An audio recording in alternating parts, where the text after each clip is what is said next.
Cordial saludo. El día de hoy vamos a hablar sobre el pensamiento crítico y la crítica al capitalismo. Nuestro equipo está conformado por María del Carmen Villalba, por Roberto de Jesús González y quien les habla, Angélica Díaz. Nosotros somos estudiantes de la maestría en Pedagogías Críticas e Intervención Socioeducativa. Para hablar sobre el pensamiento crítico es necesario referirnos a la escuela de Frankfurt en el siglo XX, pues fue allí donde se dieron sus inicios, se da el inicio a este pensamiento crítico. Y este pensamiento busca analizar y criticar las estructuras sociales y políticas que perpetúan la dominación y la opresión. En este contexto, la crítica del capitalismo es un tema central, ya que el capitalismo es visto como un sistema económico que genera desigualdades profundas y perpetúa las relaciones del poder de manera injusta. Por esa razón, hemos decidido trabajar en 3 autores. El primer autor, que es Walter Mignolo, el segundo autor, que es Enrique Dussel, y el tercer autor, que es Santiago Castro Gómez. Comencemos. Walter Mignolo, quien es conocido por su trabajo en el campo de los estudios coloniales y descoloniales.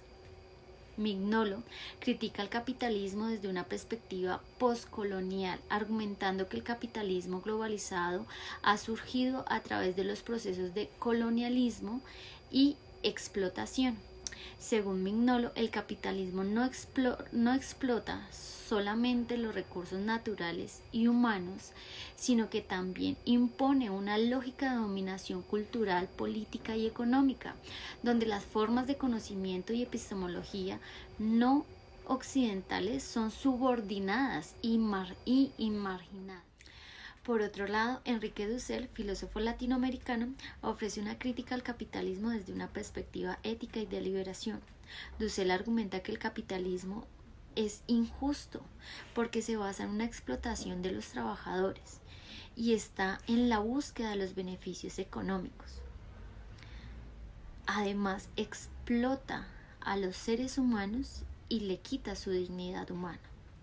Para Dussel, la clave de superar el capitalismo radica en la construcción de una economía centralizada en la solidaridad, en el bien común, donde se respeten los derechos de todos los individuos, especialmente de los más vulnerables.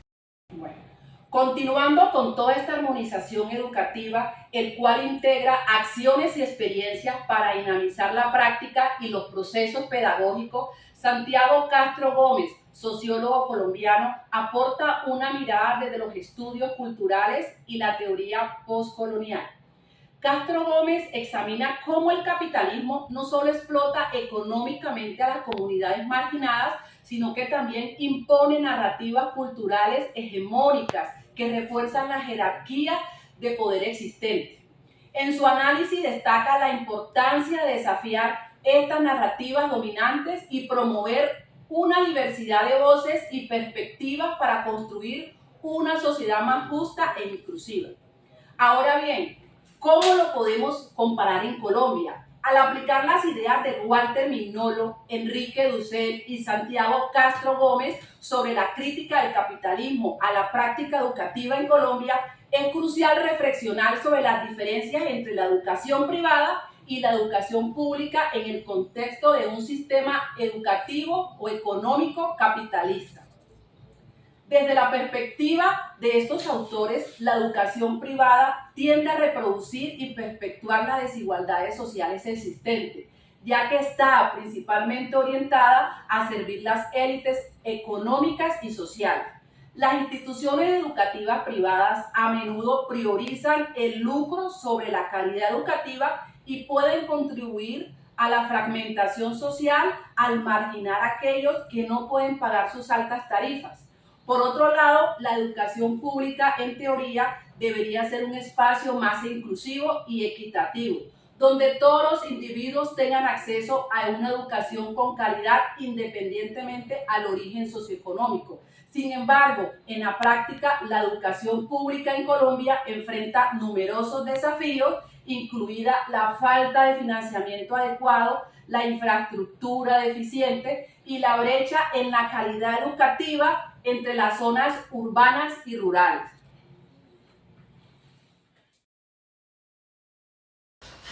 Aplicando el pensamiento crítico de Mignolo, Dussel y Castro Gómez, podemos cuestionar cómo el sistema capitalista influye en la educación y cómo éste afecta a la sociedad colombiana en su conjunto.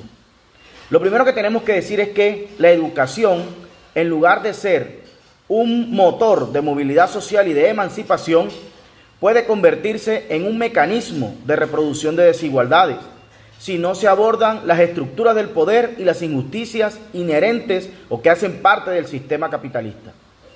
Por tanto, en Colombia, la práctica educativa debe desarrollarse a partir de un enfoque crítico que cuestione las inequidades del sistema y que promueva una práctica política que garantice el acceso a la misma a partir de la equidad y de la calidad para todos los ciudadanos. Esto implica no solo abordar mayor inversión en la educación pública, sino también es el desafío ante las narrativas o ante las posiciones hegemónicas del poder y que promueven una pedagogía que sea promovida, una pedagogía en la cual se fomente la conciencia social y esto ayude a la acción transformante de la misma sociedad. En sí, la aplicación del pensamiento crítico y la aplicación de esta crítica a la sociedad garantizaría entonces que la educación en Colombia sea una luz para el pueblo que la usa, teniendo así presente el propósito de la educación y la sociedad, con el objetivo de construir un sistema educativo más sano, inclusivo y emancipador. A partir de ahí entonces podemos decir que las perspectivas de la educación tienen una base y un fundamento en garantizar los derechos que todos los ciudadanos tienen. Para abordar entonces de manera conclusiva estos autores que son adscritos en Latinoamérica a la teoría crítica y enfatizar un poco en el sistema o en la propuesta de ellos que fue la crítica al capitalismo, no se limita simplemente a hallar fallas de las estructuras económicas, sino también a cuestionar los fundamentos éticos, culturales y políticos que hacen parte de ella.